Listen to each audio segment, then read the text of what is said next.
स्वागत है आपका medical officers Rajasthan YouTube channel पर। आज हम एक बेहद महत्वपूर्ण और सच कहूं तो काफी अद्भुत संरचना पर बात करने वाले हैं, प्लेसेंटा, जिसे हम आमतौर पर अपरा या गर्भनाल भी कहते हैं। बिल्कुल। गर्भावस्था के दौरान ये माँ और बढ़ते हुए भ्रूण के बीच आप कह सकते हैं एक लाइफलाइन की तरह काम करता है। हाँ, एक जीवन रेखा। सही कहा। हमारे पास जो जानकारी है वो इसकी बनावट और इसके जो मुख्य काम है उस पर काफी रोशनी डालती है। तो आज का हमारा मकसद है इसे थोड़ा खोलकर समझना कि ये प्लेसेंटा आखिर काम कैसे करता है। बिल्कुल, कोशिश करते हैं इसे आसान बनाने की। तो चलिए शुरू करते हैं बिल्कुल बेसिक से।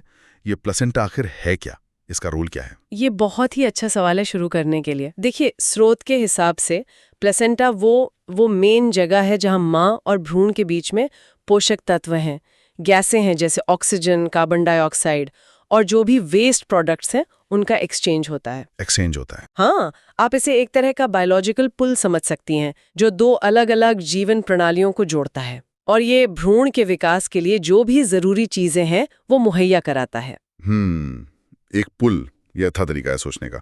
और स्रोत ये भी कहता है कि इस पुल के दो हिस्से हैं, मतलब दो तरफ से बनता है। बिल्कुल सही। और ये इसकी बनावट का एक बहुत ही दिलचस्प पहलू है। प्लेसेंटा दो अलग अलग स्रोतों से मिलकर बनता है।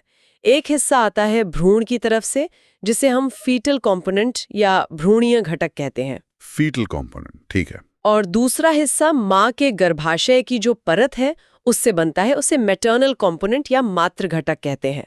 ये दोनों हिस्से मिलकर काम करते हैं, पर मजे की बात यह है कि इनका खून आपस में कभी मिलता नहीं है। अच्छा, खून मिलता नहीं है, ये महत्वपूर्ण है। तो पहले फीटल साइड की बात करते हैं। स्रोत में कोरियानिक विलाई का जिक्र है, ये क्या चीज है? पेड़ की बारीक शाखाओं जैसी संरचनाएं होती हैं। ये भ्रूण की तरफ से प्लेसेंटा का मुख्य हिस्सा बनाती हैं। शाखाओं जैसी? हाँ, सोचिए कि ये शाखाएं माँ के खून के एक पूल में, मतलब एक तालाब जैसे में फैली हुई हैं, ताकि ज्यादा से ज्यादा सतह मिल सके आदान प्रदान के लिए। ओके। और इन विलाई पर भी परतें होती हैं। दो नाम हैं स्रोत में, साइटोट्रोफोब्लास्ट और सिंसिटियोट्रोफोब्लास्ट। नाम थोड़े मुश्किल हैं, इनका क्या काम है? हाँ, नाम थोड़े तकनीकी जरूर है पर इनके काम बहुत अहम है। आप साइटोट्रोफोब्लास्ट को ऐसे समझिए कि ये बनाने वाली कोशिकाएं हैं। ये विलाय की अंदर की परत बनाती हैं और लगातार डिवाइड होकर नई कोशिकाएं बनाती रहती हैं। अच्छा, ये अंदर की परत है। और ये नई कोशिकाएं फिर क्या करती हैं? ये नई कोशिकाएं आपस में जुड़ जाती हैं, फ्यूज हो जाती हैं और एक बाहरी सिंगल कंटीन्यूअस परत बनाती हैं। इसे कहते हैं सिंसिटियोट्रोफोब्लास्ट। सिंसिटियोट्रोफोब्लास्ट, हाँ। और ये परत बहुत खास है। यही वो परत है जो सीधे माँ के खून के संपर्क में आती है। आप इसे एक तरह की एक्टिव शील्ड या बाहरी क्रियाशील सतह कह सकती हैं। तो मतलब सारा लेन देन इसी बाहरी परत सिंसिटियोट्रोफोब्लास्ट से होता है? काफी हद तक, हाँ। इसके दो प्रमुख काम हैं जो स्रोत बताता है। एक तो ये बाधा का काम करती है, मतलब बैरियर, लेकिन साथ ही ये चीजों के आने जाने को कंट्रोल भी करती है। और दूसरा जो बहुत महत्वपूर्ण है, ये परत हार्मोन बनाती है और रिलीज करती है।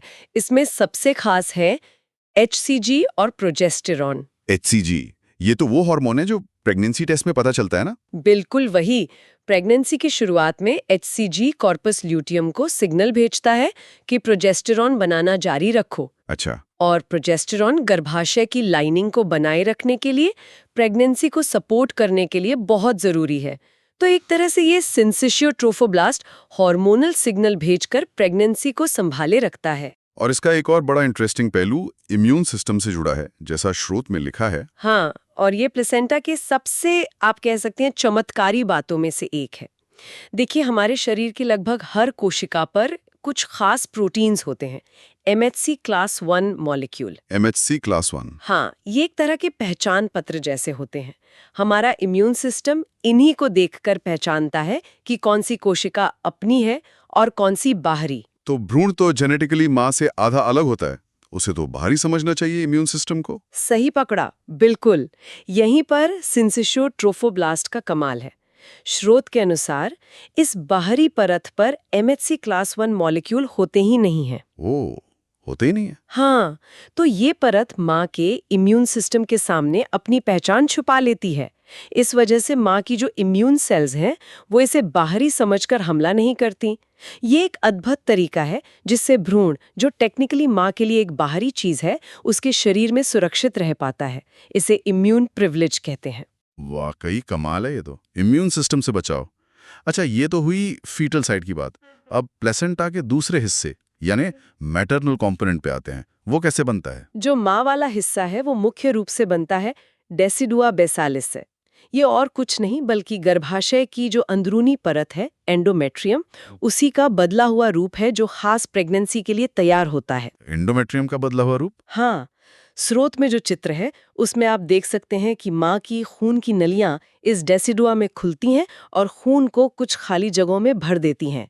इन खाली जगहों को लैक्यूने कहते हैं। लैक्यूने मतलब खून के छोटे तालाब जैसे? बिल्कुल, आप ऐसा ही समझ सकती हैं।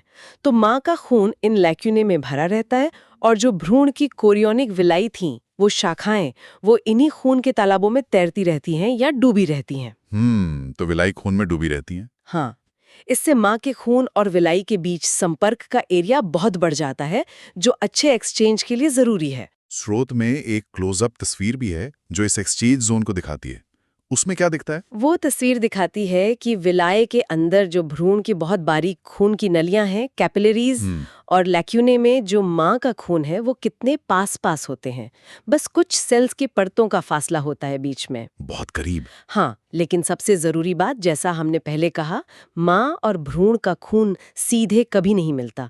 उनके बीच हमेशा वो बैरियर बना रहता है। तो इस बैरियर के आर पार क्या क्या चीजें आती जाती हैं? माँ से बच्चे की तरफ क्या जाता है? माँ के खून से भ्रूण की तरफ जाने वाली मुख्य चीजें हैं ऑक्सीजन, पानी, इलेक्ट्रोलाइट्स, ग्लूकोज, अमीनो एसिड जैसे पोषक तत्व और जरूरी हार्मोन्स। ओके। और एक और बहुत महत्वपूर्ण चीज है माँ की आईजीजी एंटीबॉडीज। ये एंटीबॉडीज प्लेसेंटा को पार करके बच्चे तक पहुंचती हैं। एंटीबॉडीज भी जाती हैं? हाँ, और ये बच्चे को जन्म के बाद शुरुआती महीनों में कुछ इन्फेक्शंस के खिलाफ पैसिव इम्यूनिटी देती हैं, मतलब माँ की तरफ से सुरक्षा। ये तो बहुत अच्छी बात है, लेकिन क्या कुछ नुकसानदायक चीजें भी पार हो सकती हैं? दुर्भाग्य से हाँ, ये बैरियर पूरी तरह परफेक्ट नहीं है। कुछ दवाएं, निकोटीन, अल्कोहल और कुछ वायरस जैसे र्यूबेला या सीएमबी, वो भी इसे पार करके भ्रूण तक पहुंच सकते हैं और नुकसान कर सकते हैं। इसीलिए प्रेगनेंसी में बहुत सावधानी रखने को कहा जाता है। सही है। और बच्चे से माँ की तरफ क्या जाता है? भ्रूण से माँ के खून में मुख्य रूप से जाते हैं कार्बन डाइऑक्साइड, यूरिया जैसे वेस्ट प्रोडक्ट्स, पानी और कुछ हार्मोन्स, जिन्हें फिर माँ का शरीर बाहर निकाल देता है। तो ये पूरा एक्सचेंज कई परतों के आर पार हो रहा है। हाँ, जैसा स्रोत में बताया है, किसी भी चीज को माँ के खून से भ्रूण के खून तक जाने के लिए कई परतें पार करनी पड़ती हैं। सिंसिटियोट्रोफोब्लास्ट, उसके नीचे साइटोट्रोफोब्लास्ट, फिर विलाई का थोड़ा सा कनेक्टिव टिश्यू और आखिर में भ्रूण की कैपिलरी की दीवार। ये एक मल्टी लेयर सिस्टम है। ये समझना जरूरी है कि खून नहीं मिलता, बस चीजों का आना जाना होता है। अच्छा, अब जरा खून के बहाव की बात करते हैं। अम्बेलिकल कॉर्ड या गर्भनाल में जो नसें होती हैं वो कैसे काम करती हैं? इसमें अक्सर लोग कंफ्यूज होते हैं। हाँ, ये एक पॉइंट है जहां नॉर्मल सर्कुलेशन से थोड़ा अलग सिस्टम है। अम्बेलिकल कॉर्ड में 2 अम्बेलिकल आर्टरीज होती हैं और एक अम्बेलिकल वेन। 2 artery, 1 when. हाँ, और आमतौर पर आर्टरीज ऑक्सीजन वाला खून ले जाती हैं और वेन बिना ऑक्सीजन वाला। लेकिन यहाँ उल्टा है। अच्छा, कैसे? अम्बिलिकल वेन जो अकेली होती है वो प्लासेंटा से ऑक्सीजन और पोषक तत्वों से भरपूर खून लेकर भ्रूण तक जाती है। इसे अक्सर डायग्राम में लाल रंग का दिखाते हैं। वेन लाती ऑक्सीजन वाला खून, ठीक है। और जो 2 अम्बिलिकल आर्टरीज हैं वो भ्रूण से इस्तेमाल किया हुआ यानी ऑक्सीजन रहित खून और वेस्ट प्रोडक्ट्स को वापस प्लेसेंटा तक लाती हैं। इन्हें नीले रंग का दिखाते हैं। समझ गया। आर्टरीज वेस्ट वाला खून वापस लाती हैं। और माँ की तरफ खून का फ्लो कैसे मेंटेन होता है? माँ की तरफ यूट्रस की जो आर्टरीज है, स्पाइरल आर्टरीज, वो लगातार ताज़ा ऑक्सीजन वाला खून लैक्यूने में पंप करती रहती हैं। और यूट्रस के वेन्स लैक्यूने से वो खून वापस ले जाती हैं जिसमें अब CO2 और वेस्ट ज़्यादा है। ये लगातार चलता रहता है, तभी भ्रूण को सप्लाई मिलती रहती है। तो अगर हम पूरी बात को समेटें तो प्लासेंटा के मुख्य काम क्या क्या हुए? स्रोत के आधार पर हम 3 मेन काम गिन सकते हैं। पहला और सबसे जरूरी आदान प्रदान, पोषक तत्व, गैसें, पानी, वेस्ट प्रोडक्ट्स, इन सब का माँ और बच्चे के बीच ट्रांसपोर्ट। ठीक है, एक्सचेंज। दूसरा, हार्मोन बनाना। प्लेसेंटा खुद एक एंडोक्राइन ऑर्गन की तरह काम करता है। HCG, प्रोजेस्टेरॉन, एस्ट्रोजन वगैरह बनाकर प्रेगनेंसी को सपोर्ट करता है। Endocrine function. हाँ, और तीसरा इम्यून बैरियर। जैसा हमने बात की, माँ के इम्यून सिस्टम से बच्चे को बचाता है और साथ ही माँ की प्रोटेक्टिव एंटीबॉडीज IgG बच्चे तक पहुंचाता है। तो कुल मिलाकर ये सिर्फ एक पाइपलाइन नहीं है, बल्कि एक बहुत ही एक्टिव, कॉम्प्लेक्स और मल्टीटास्किंग ऑर्गन है। बिल्कुल, ये खास प्रेगनेंसी के लिए बनता है और डिलीवरी के बाद इसकी जरूरत खत्म हो जाती है, लेकिन उन 9 महीनों में ये जीवन को संभालता है, पोषण देता है, सुरक्षा देता है। सच में अद्भुत है। हाँ, और अंत में सोचने के लिए एक बात ये भी है कि ये कितना कमाल का है कि एक अस्थायी अंग जो कुछ ही महीनों के लिए बनता है, इतने सारे जटिल काम एक साथ कैसे करता है।